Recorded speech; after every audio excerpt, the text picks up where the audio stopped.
Assalamualaikum warahmatullahi wabarakatuh. Waalaikumsalam warahmatullahi wabarakatuh. Alhamdulillah tadi kita sudah selesai zikir nafas selama 30 menit. Untuk Gus Jaki, silakan Gus diuraikan ada sensasi-sensasi apa saja. Untuk Gus Jaki silakan. Assalamualaikum warahmatullahi wabarakatuh. Waalaikumsalam warahmatullahi wabarakatuh. Alhamdulillah di malam ini di hari yang ke-20 Yang ke-20, besok ke-21. Iya. Nanti besok nih Gus tinggal turun. Karena 20 tuh udah puncak, nanti besok 21, 22, 23 dan seterusnya sampai selesai kita turun melandai. Oke? Gus? Tadi ketika bikin napas, Iya. beliau hadir lagi guru. Yang Posisinya di mana Gus? di sini guru, Di majelis. yang semesta sabda panutan. Iya. Yang hadirnya? Yang hadirnya saya nggak fokus guru, fokus Yang ngelihat ininya aja, pemandunya aja. Oke. Yang memberi pelajarannya aja. Oke, terus? Dan sekarang pelajaran ke-9 beliau memulai. Kata beliau sekarang pelajaran yang ke-9. Oke. Dengarkan baik-baik, beliau memulai pembicaraan seperti itu. Dengarkan baik-baik. Nanti di waktunya semua ruh akan mengetuk pintu Tuhannya. Iya. Semua ruh akan mengetuk pintu Tuhannya. Iya. Maka ketuklah pintu Tuhanmu dengan harap kamu bisa berjumpa dengan Tuhanmu. Iya, ketuklah pintu Tuhan dengan harapan. Dengan harapan Kamu bisa berjumpa dengan Tuhanmu. Oke. ternyata ada yang berkali-kali mengetuk pintu Tuhannya, Iya. bahkan ratusan kali dia mengetuk, pintu itu tidak terbuka sama sekali. Padahal Suaranya diperbesar Gus, yang semangat, yang semangat. Padahal dia sudah mempersiapkan, menggendong amal-amalnya untuk dipersembahkan kepada Tuhannya sebagai bukti. Tapi apa daya, berkali-kali dia mengetuk, pintunya tidak pernah terbuka. Iya, oke. Tibalah ruh yang lain, Juga datang dia sama juga datang. mengetuk pintu Tuhan. Dia datang dengan berjalan sambil menunduk, Iya. sambil menunduk, hendak mengetuk pintu Tuhannya. Tapi yang dia bawa bukan amal, guru. Iya. Yang dia bawa itu adalah setumpuk dosa-dosa yang ia bawa, setumpuk dosa-dosa Iya. yang ia bawa. Oke. Tapi belum pun dia mengetuk, pintu Tuhan sudah terbuka. Iya. Pintu Tuhan sudah terbuka dengan lebar, seolah menyambutnya dengan mesra. Iya. Ketahuilah, amal yang dibawa adalah bukti pengakuanmu. Amal yang dibawa adalah bukti pengakuanmu.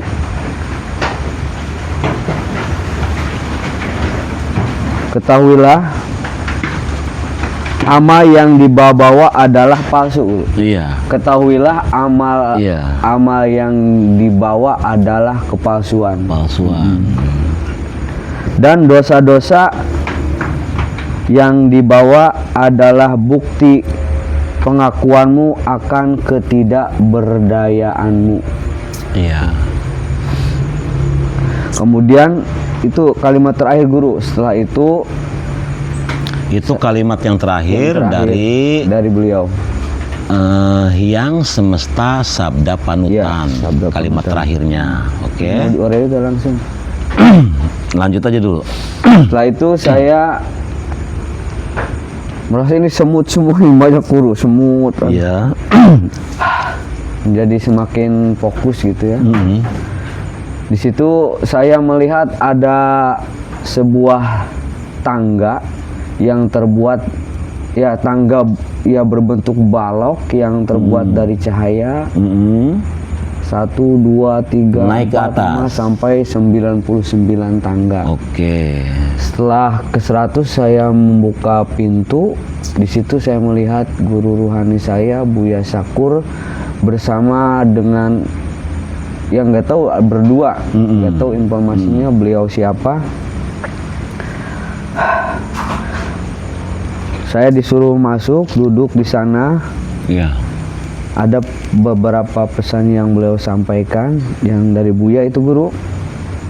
Iya. Pengabdianmu kepada Tuhan itu nantinya akan dihalangi oleh benteng-benteng yang menjulang tinggi. Oke.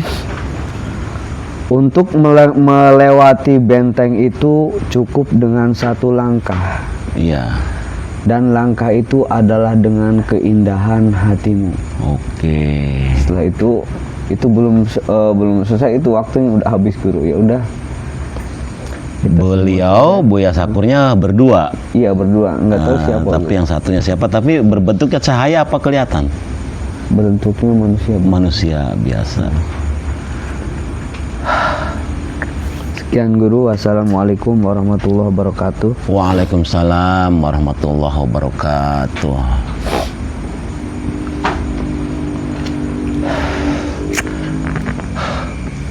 Begini ya.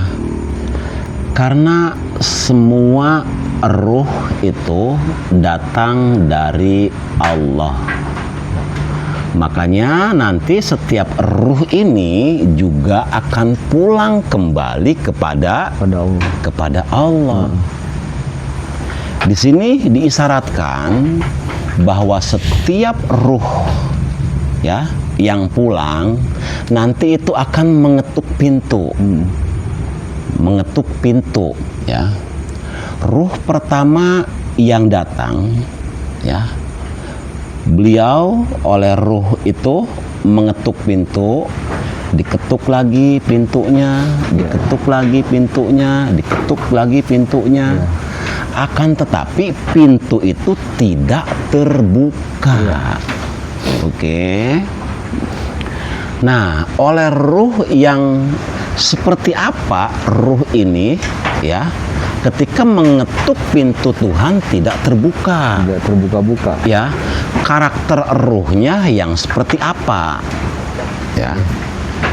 Nah, karakter ruh yang sudah menyiapkan amal ibadahnya.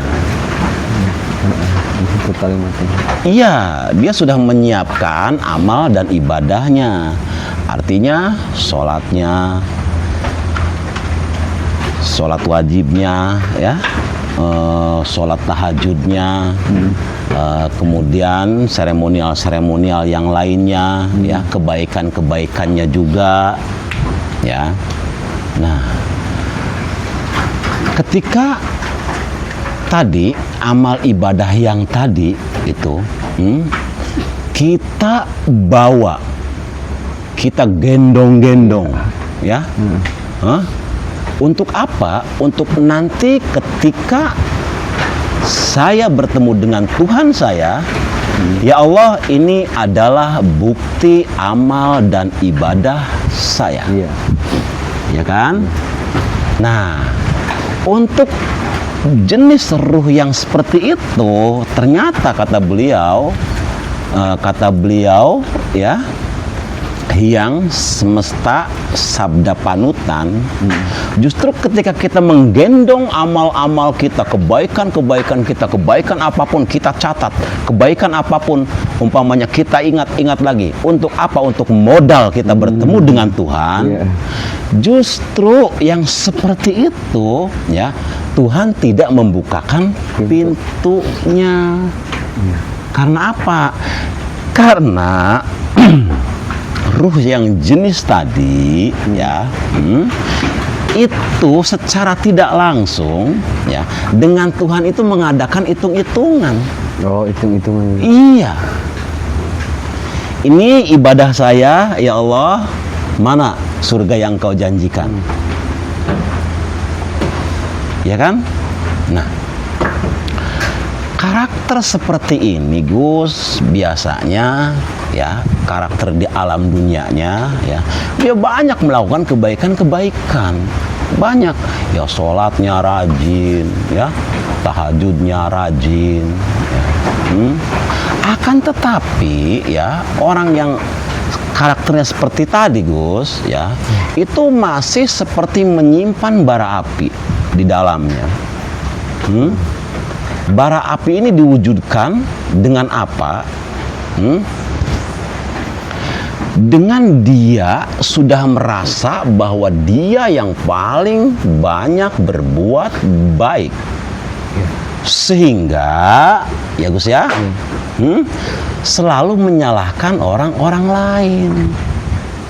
Dulunya ke orang yang nggak sholat dia membenci, ke orang yang maksiat dia membenci, ke orang yang umpamanya mabuk dia membenci.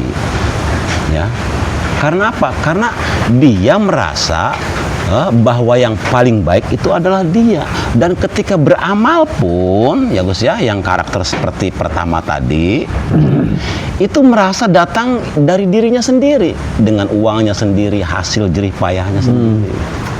Nah, ternyata kata beliau, karakter ruh yang seperti itu berapa kali, beratus kali, beribu kali, berjuta-juta kali mengetuk pintu Tuhan, Tuhan tidak membuka pintu itu.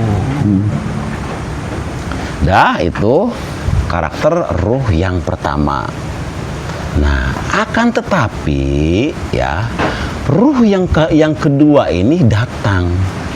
Ya, yang kedua nih ya, datang dengan terbungkuk-bungkuk.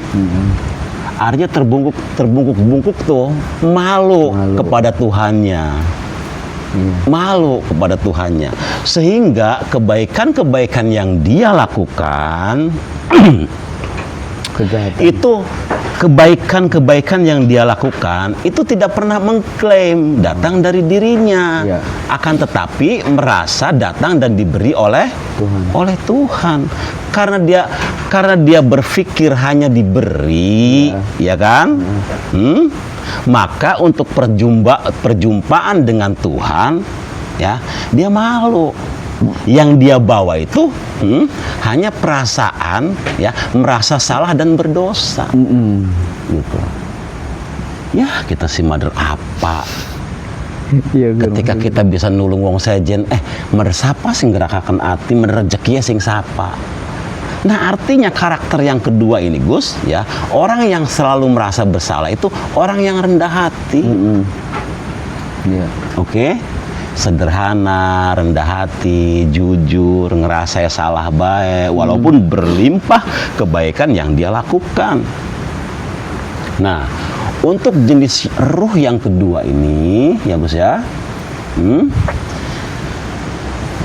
belum diketuk, Gus, si pintu tuh, pintu itu sudah terbuka sendiri. Karena apa? Untuk bertemu dengan Tuhan saja dia malu. Nah, makanya Tuhan itu, Allah itu senang ke karakter orang yang kedua ini, gitu. Ya, orangnya jujur, sederhana, rendah hati, tidak pernah merasa berbuat baik. Begitu. Nah, ke karakter orang yang kedua ini baru dibuka pintunya oleh Allah sebelum diketuk. Iya, iya. gitu. Nah, itu dua karakter dan dari dua perilaku, dua ruh dan dari dua perilaku. Seperti itu. Jadi alangkah baiknya yuk kita mumpung masih dikasih fasilitas jasad di sini ya. Perbanyaklah berbuat baik apapun itu ya. Tapi jangan pernah mengklaim bahwa kebaikan itu datang dari diri kita sendiri. Sesuai dengan kalimat terakhir Nah, beliau sesuai dengan kalimat terakhir beliau. amalnya kepalsuan, Nah, iya, jadi dosa-dosa adalah ketidakberdayaan. yang pertama itu amalnya kepalsuan, yang kedua itu ketidakberdayaan. Amal yang pertama tadi itu penuh kepalsuan itu Gus, ketika dia beramal gue gitu loh. Nah, itu namanya kepalsuan itu. Iya, iya. Nah, yang kedua tadi dengan ketidakberdayaan karena merasa diberi semuanya gitu. La haula itu datang karena semuanya merasa diberi, sehingga dalam ketidakberdayaan ini ya dikuatkan oleh Tuhan dengan disuplai kekayaannya, disuplai kekokohan jiwanya, disuplai semuanya gitu. Oke, terus yang kedua. Yang kedua itu yang Buya ya? Iya, yang Buya tuh. Yang guru rohani kita, Gus. Pengabdianmu kepada Tuhanmu itu nanti. Enggak, itu Gus yang tangga 99 Ya, itu. itu Ada tangga 99 kan? Ya. Udah itu dulu, diurai dulu.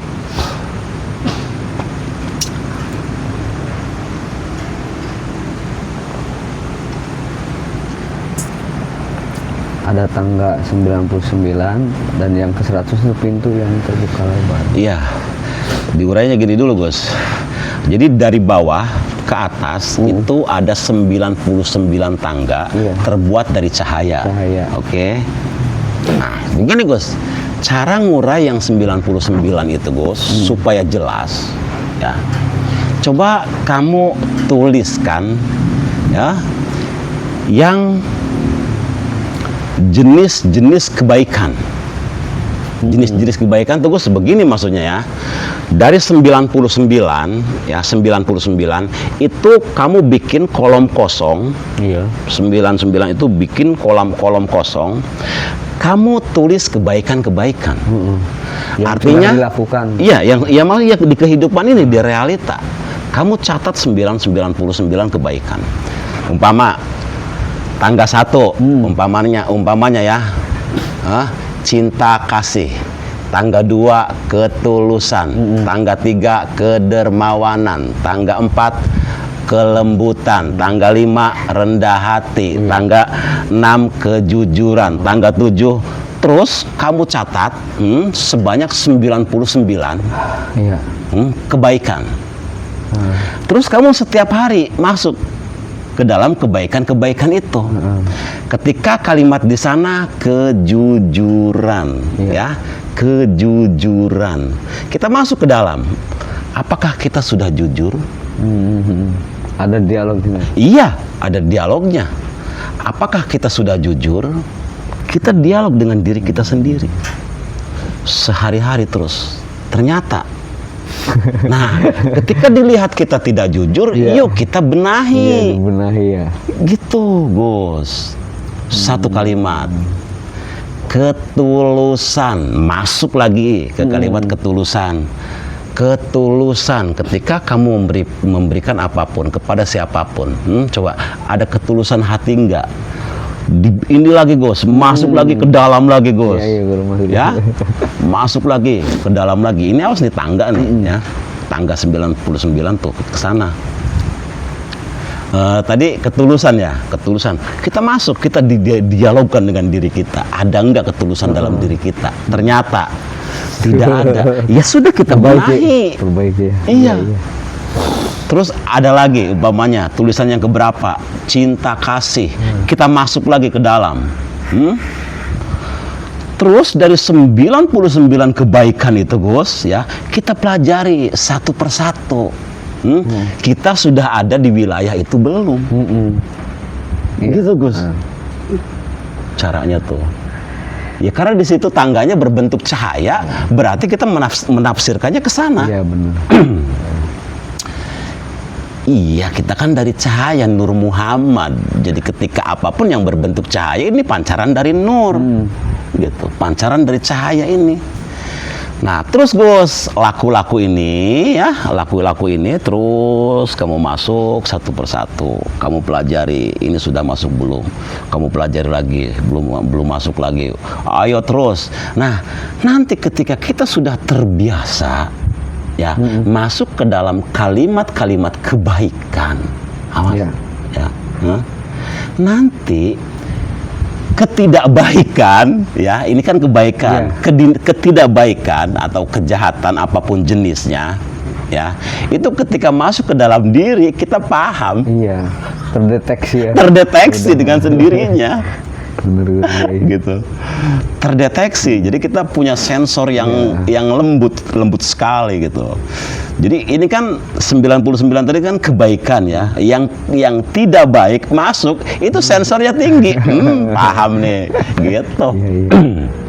Nah, nanti yang tidak baik ini masuk nih Gus, masuk. Ini kebaca, ini perilaku saya yang kemarin ini, datang lagi. Oh, yang dulu nih perilaku saya, datang lagi. Oh, ini yang barusan lewat. Nah, gitu.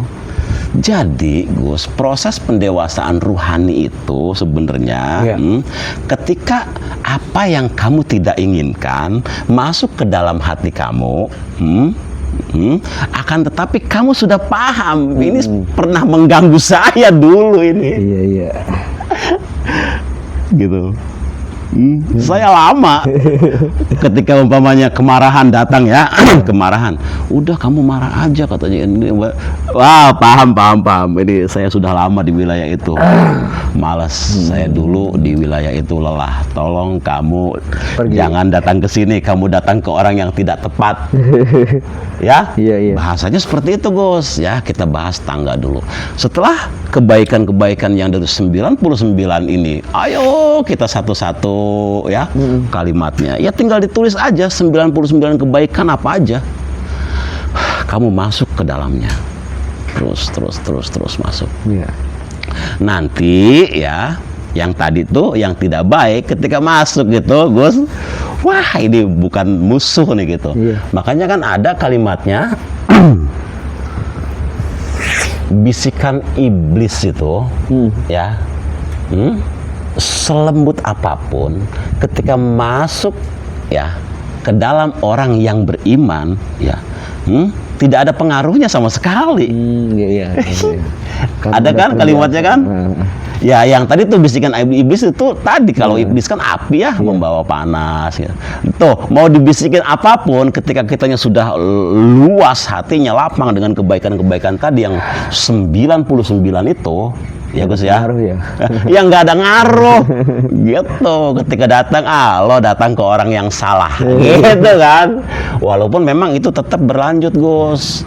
Sebelum kita ruh ini berpisah dengan jasad, yaitu terus gitu. Tapi kelapangan dan kenyamanan, keimanan kita itu mempengaruhi gitu. Ya kalau kitanya sudah kokoh dengan 99 kalimat tadi, sudah kita masuk ke dalamnya satu persatu, ya itu nggak ada pengaruhnya sama sekali. Oke, setelah itu ya, setelah itu pintu yang ke-100 kamu bertemu dengan Buya. Dengan Buyanya dua orang. Terus kalimatnya tadi pengabdianmu kepada Tuhan itu mau tidak mau nanti ada benteng yang menjulang tinggi yang menghalangimu. Iya.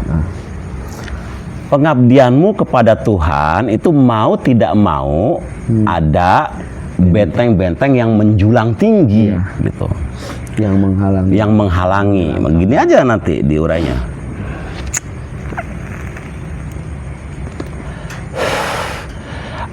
Dalam apa tadi? Perjuanganmu. Pengabdian. Dalam pengabdianmu kepada Tuhan. kepada Tuhan, nanti kamu akan menemukan benteng-benteng yang tinggi, yang menjulang tinggi, menghalangi langkah. yang menghalangi langkahmu. Begini Gus, satu saja, nanti tinggal dikembangkan saja.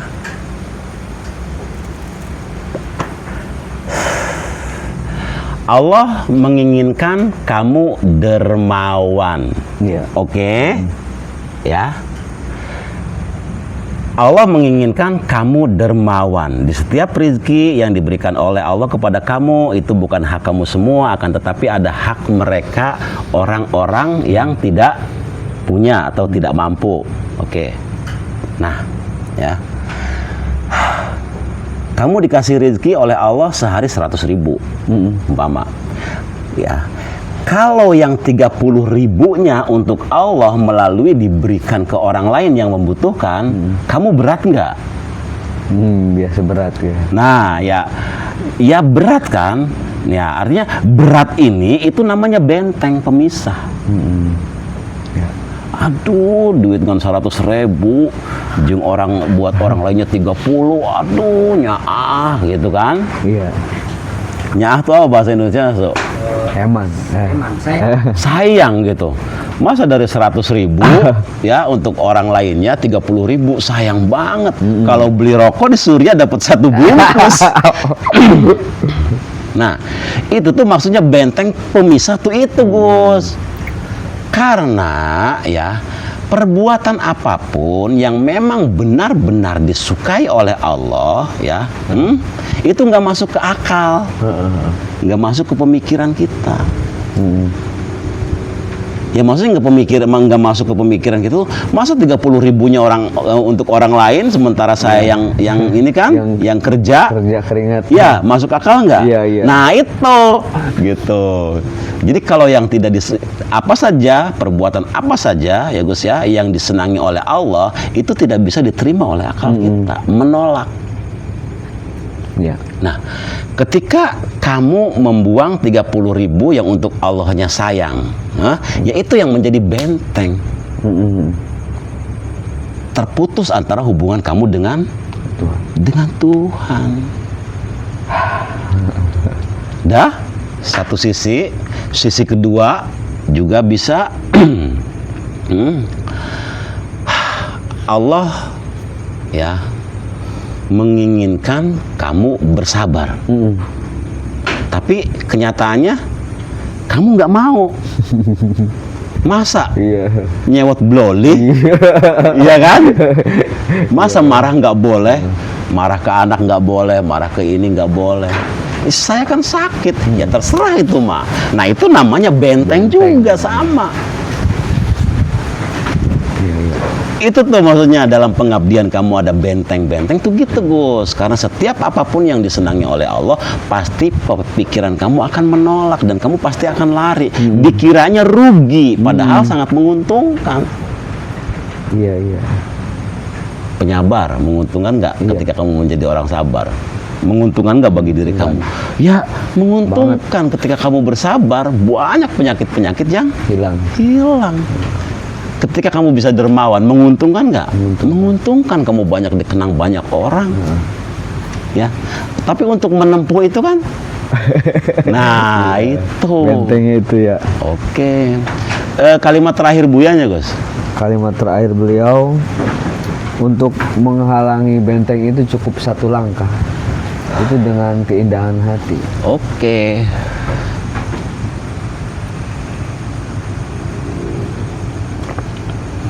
Untuk melewati benteng itu cukup dengan satu langkah, yaitu keindahan hati. Nah, berarti di situ Gus ya, benteng-benteng teh rasanya tadi rasanya micen duit tadinya nu 30.000 teh tadi teh hayang ngambek bae teh. Nah itu tuh langkah pertamanya adalah keindahan hati kamu dulu. Artinya keindahan hati ini nanti akan menentukan perilaku kamu. Selama kamu berhati indah, ya, hati kamunya indah, ya. Nah, nanti keindahan hati ini akan membentuk perilaku. Iya, iya. Keindahan hati dari mana datangnya? Ya, datangnya dari meyakini bahwa Allah lah yang maha indah. Dan di dalam hati kamu ya juga ada Allah juga yang penuh keindahan tuh. Dari situ. Iya. Ketika hatimu indah, maka perilaku apapun yang kamu lakukan adalah keindahan. Iya, iya. Begitu. Udah untuk pertemuan kali ini cukup segitu saja dulu. Untuk yang kajian yang keberapa tadi? Ke-9. Yang ke-9. Untuk kajian yang ke-9 cukup sekian saja dulu. Ya, semoga ada manfaatnya. Wabillahi taufik wal hidayah. Wassalamualaikum warahmatullahi wabarakatuh. Waalaikumsalam warahmatullahi wabarakatuh.